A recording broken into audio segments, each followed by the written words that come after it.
Okay, in this video, we're going to be adding what's called rational numbers. Now, rational numbers at this point in a seventh grade or pre-algebra class would be really just decimals and fractions.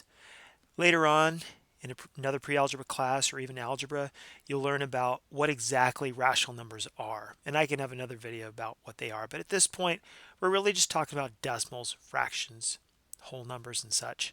And in this case, we have 4.2 plus negative 3.8. And in my other videos, I was just talking about movement on the number line. So if we have 4.2, we would move to the right, positive 4.2. Now, I'm just going to approximate this here. 4.2 is about right here.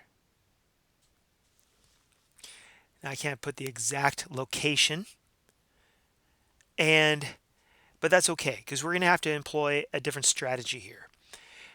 And here, if we add a negative, that means we're going to be moving to the left on the number line from that point. So we're going to go here, and then we're going to be moving to the left. And I'm just going to move to the left. I'm going to signal that as that direction. Now, the length of that arrow is probably incorrect, but I'm really just showing that I'm moving in that direction 3.8 units to the left. Now, to find out exactly where that location is, we have to subtract these two numbers. So if they're going in, as a general rule here, if we're going in one direction with one arrow and a different direction with the other arrow, we're going to subtract the two values. That's what I'm going to do right now. So as we have 4.2 minus 3.8, now I see a lot of students, they'll want to do 8 minus 2, go up like this, and then 4 minus 3. No, you have to go down with each value. And typically what we do is we will borrow. We'll borrow a 10 from here, so that goes down to 3, and then that 10 gets added to the 2. 10 plus 2 is 12. Now we can subtract down. 12 minus 8 is 4. Here's our decimal. And 3 minus 3 is 0. Now, throughout this, we also need to recognize that as we move to the right 4.2 and then move to the left 3.8, we're not going to cross 0. So we're still in the positive realm here. And that means the answer is 0.4. So here's our second question. And already we have this in addition, which is what we need. And I'm going to move to the right 2.7. So I move to the right 2. 0.7 is about here. And then this says if I add negative 5.1, that means I have to move to the left 5.1. And I'm going to go from here. And I'm going to go to the left here. And I'm going to go to the left 5.1. Now, if I move to the left 5.1, we have to think for a moment. If I go to the right 2.7 and I go to the left 5.1, will I cross 0? And the answer is yes, you will cross 0 because that value, 5.1 value, is larger than the 2.7. That means we're moving to the left farther than we moved to the right originally. The fact that we're going to move cross 0 means our answer is negative. So I'm going to put my answer as negative right now. And like I talked earlier, if we're going in two different directions, if we go into two different directions, that means we're going to subtract the values. So I have to subtract these values, but you got to be careful. Since 5.1 itself is larger than 2.7, then I have to subtract them, and this number has to go on top. So for a moment, I'm going to have 5.1. I'm going to forget about the negative right now, and I'm going to subtract 2.7. The reason why I'm subtracting is because I'm going in two different directions on this number line. If I was going in the same direction, I would just add them.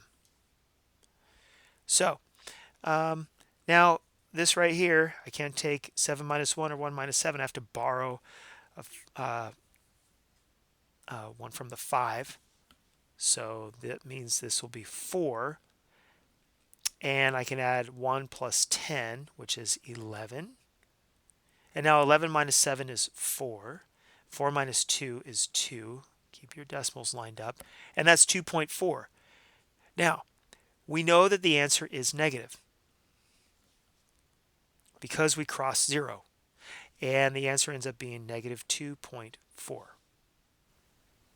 Okay, here's another one where we have negative 3.2 minus 1.7. In my previous video, when we were subtracting integers, we'll use the same rule where we're going to turn this into an addition problem. So this ends up being negative 3.2, and then this has to be plus, because that minus is turning into an addition, the subtraction is turning into an addition problem. And then if that gets turned into addition, then the inverse, so adding the inverse of positive 1.7 is negative 1.7. And now I can see now that I have to move to the left 3.2, and I have to move to the left again 1.7. So I move to the left 3.2, to the left, and I'll put approximately 3.2 is there, and then plus 1.7. Now I'm only going to approximate this, something like this. That means I have to go 1.7 in that direction.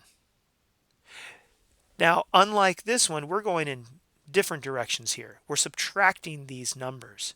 But when we're going in the same direction, we just have to add these numbers together. So I'm going to ignore the negatives right now, and I'm just going to add. I'm going to add 3.2 and 1.7. I add them together, and that's 9. Have that decimal, 4. So the answer ends up being negative 4.9 because we never crossed over 0 here. All we did was move further into the negative direction. So the answer ends up being, and I'll just write it in here, negative 4.9. So now we have our last one here, negative 5.6 minus negative 1.2. We got to turn this into an addition problem.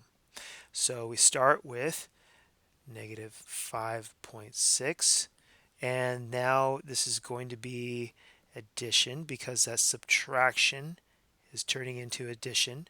And now we need to identify what is the inverse of negative 1.2. It's positive 1.2. So I just write 1 point, oops, I want to write that in white. 1.2. And now I'm going to approximate this on the number line. Negative 5.6.